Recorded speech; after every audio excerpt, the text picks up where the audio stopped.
daily right here on the Muskegon channel. Andy O'Reilly, Dave Keckley. What are you looking at me like you're some kind of serial killer for? What are you talking about? You got a look in your eye. You look like you look creepy. Dude, I'm just excited. It's the weekend. It's been a long, fun week, but I'm ready for a little It's been a relaxation. Long week, the guy says. Hey, man, this wasn't just my typical 29-hour nose to the grindstone week. I put an extra for had a little boo-boo there, didn't you? grindstone, whatever. Grind or whatever, yeah. Whatever. Way to go. I can tell you're overly stressed. I can tell. A lot of work, yes. In fact, I've even booked you a massage. You should. A little gift from me to you. I appreciate that. Because you've overdone yourself this weekend. I really have. I haven't just gone above. I've gone beyond. Wow. Above and beyond. I'm going to make you Employee of the Month. I should be. We'll give you a parking spot and everything. A ribbon and a little miniature trophy. That's what you're going to get. Absolutely. Fantastic. I manage everything and then put 50 hours in a week at a festival. Oh, my God. Dude, I'm sorry. You remember getting up at 3 o'clock in the morning, right? I do, yeah. Yeah, okay. That is physically exhausting, and there is no way to adjust your body. Yeah, there is. To being up that early. There just isn't. It doesn't matter what time you go to bed. I can't quit. Yeah, you can. Yeah, just quit. You just quit. I managed. Yeah. If I can do it, you can too. Oh, man. All right, so, oh, man. You all right there? Yeah, Cindy's got a little cold something or other, too. I think, I don't know if it's well, and in all honesty, you know what? When you're at a festival like we were at, everybody's touching everything. Ugh. Yeah. Yeah.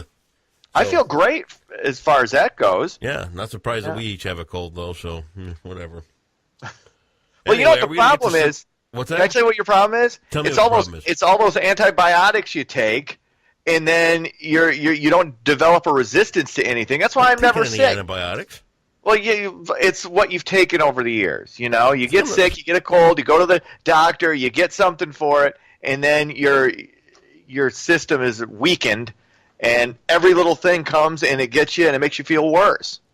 Or you go out and hustle, you work a few extra hours at a big festival like that where everybody from all over the world's touching everything, like iPads and all that other kind of stuff, and you're working, say, 10 in the morning till 3 in the morning, and you get worn out and your resistance goes down. So that could be part of it. But you know what?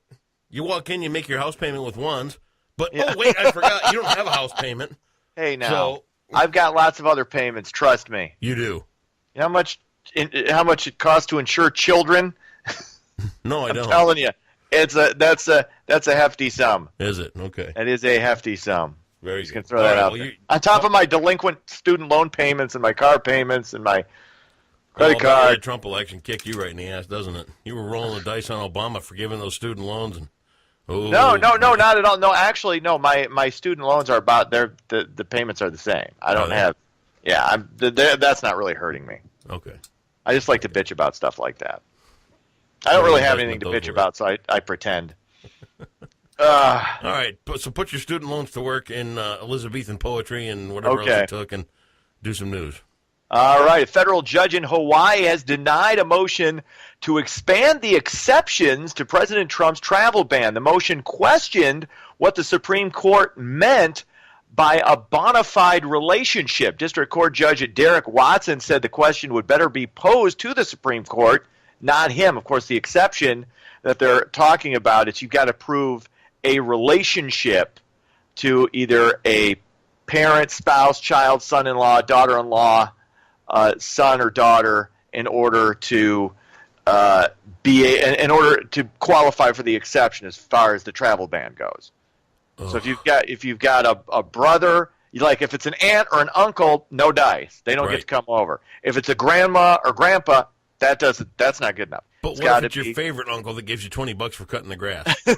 Well, then you can pretend that no. See, it doesn't matter. Oh, you got to prove you got it. I was going to say maybe they would let that slide, but no. Mm-hmm. So there you go. It's one of those things. It was a stupid motion because it's pretty clear what is meant by this. I mean, it's written out. Right. Parent, son, daughter-in-law, son-in-law, spouse, child. That's it.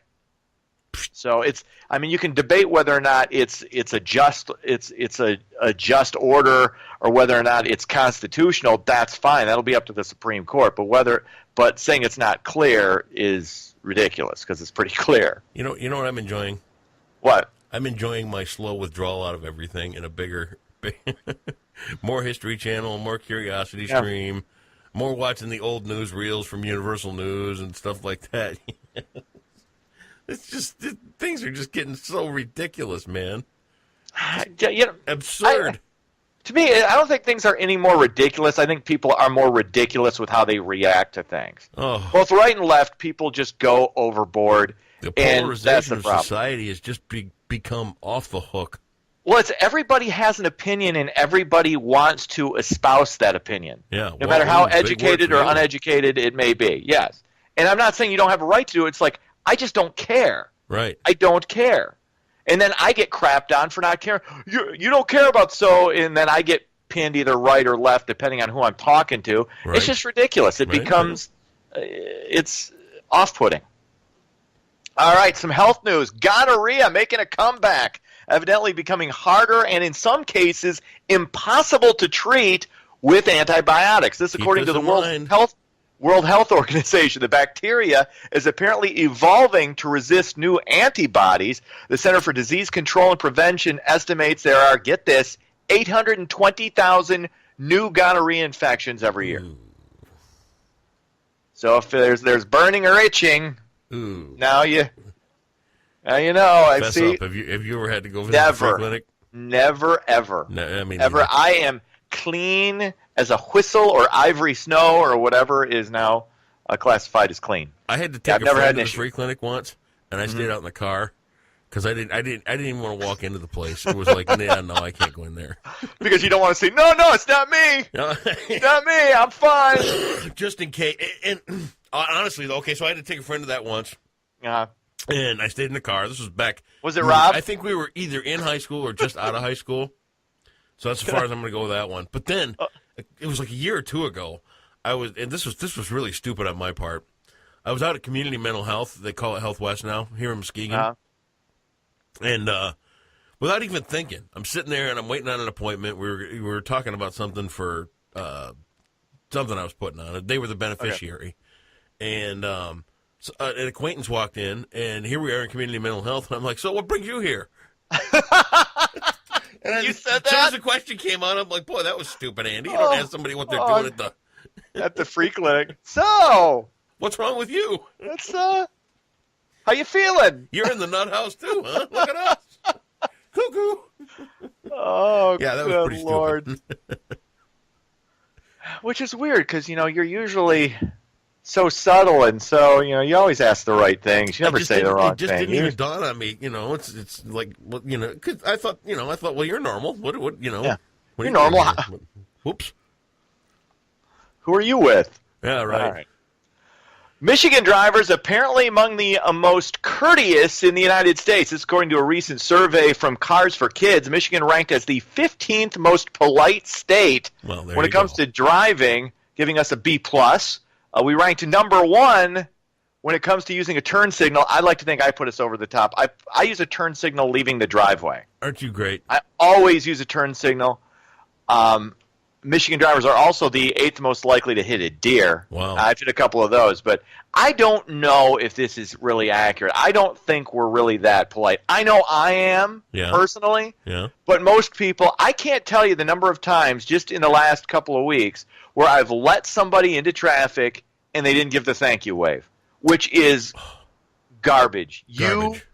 For shame. It is. Seriously, it's just rude.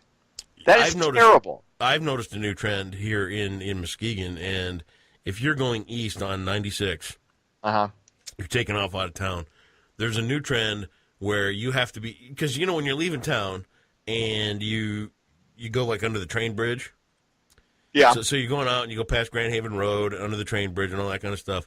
There's a new trend that by the time you go by 31 on 96 East, there's a new trend that you got to be doing 90 by the time you get to that. and I'm telling you, I don't know what the deal is, but it's like they go past you and just the wake is like, and they're gone. And I don't understand why you got to be doing 90 by the time you're at that point on the highway, but that's what they're doing now. Hey, you're the one that didn't have the problem with the increased speed limits. I don't. I'm the one who said it's ridiculous and But people are going to drive faster and be crazier anyway. This isn't the area where the increased speed limits I are in know, effect. but it doesn't matter. They're in the 75, 90 mile an hour mindset. Well, So boom, I got to get going. I'm Andy O'Reilly. You can't slow me down. I got to go right by you while I'm texting. Hey, your ticket, pal. I'm just saying. And to all the law officers that watch this podcast, there's a tip for you.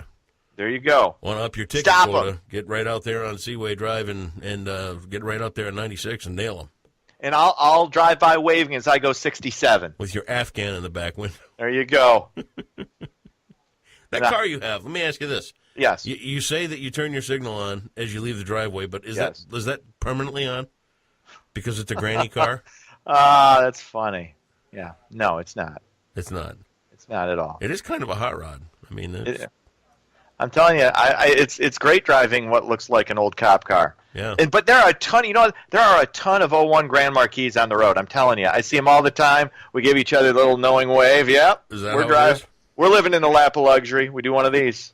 Well, I can't deny that. Fantastic. Nearly a year after closing its doors, a popular Muskegon bar is set to reopen. The Smash Wine Bar and Bistro will be back in business in the lower level of the Frohenthal Center downtown starting at 4 o'clock this afternoon. The bar shut down last August because it wasn't busy enough on non-event nights. Changes include an updated patio and an open kitchen. Just another sign that the downtown area keeps growing and getting more business, and places that were closed reopening. It's a great sign that economic times are starting to boom a little bit. I hope it can stick. They've had some very hard times keeping anything going inside that space, and That's a good area of town too. Huh? That's a nice area of town there Really too. nice thing, yeah. I mean, there's no reason to not be able to generate more customers. It's one of those anomalies. Why they can't get something to stick around in there is beyond me, man. I don't know. Hopefully this will continue. You Sports. should come out and go there. I will at some point. Well, that'd be nice. Well, let me know when you do. I will. We could do an Andy and Dave restaurant review together. That would be fantastic. Wouldn't it? I will at least get a free meal out of the thing. Well, you don't know that. Good. You got to Well, go if we're in there as a there- mystery shopper. You can't. Oh, okay. All right, gotcha. Thanks for that tip. Sports, Grand River beat Muskegon 6-2, and I want to correct myself the other day. You were right. I was wrong. They did not play. They did not play on Wednesday. I went back and looked at the schedule. I was like, and I was sure I was right. Well, I was positive I was right, Well, and I was wrong. So they didn't play Wednesday. So that's the score I gave that yesterday. Stop. Pay attention. Had to be done. Well, anyway. Sorry. But anyway, Grand River beats Muskegon 6-2. Cubs lose, Cubs lose, Cubs lose. They get crushed by Milwaukee 11-2, and the Tigers finally get off the schneid. They beat San Francisco 6-2. Although I don't think I said that correctly. Get off the schneid. I think that's when you win a game after not having one. Oh. So with the Tigers, how do you think things are going to shake out in the next few weeks? I don't know. I think they're going to be mired in mediocrity for a while. Not till the end of the season. You don't think so? I don't think they're not going to trade him yet. I think a lot of people talking about it. I hear that. I think he's so ensconced in Detroit, and he's such a big part. Like I said, and you and I were on the same page with this a few years back. Scherzer was the guy you keep. Oh, absolutely. It wasn't close. I don't even think it was really that close then. No. And Verlander, hey, he's got his millions. He's got Kate Upton. He's won. Okay, it doesn't matter if he ever wins a World Series ring. He's won in the game of life. So there you have it. There you go. That's sports. Hey, go have a good weekend. All right, you too.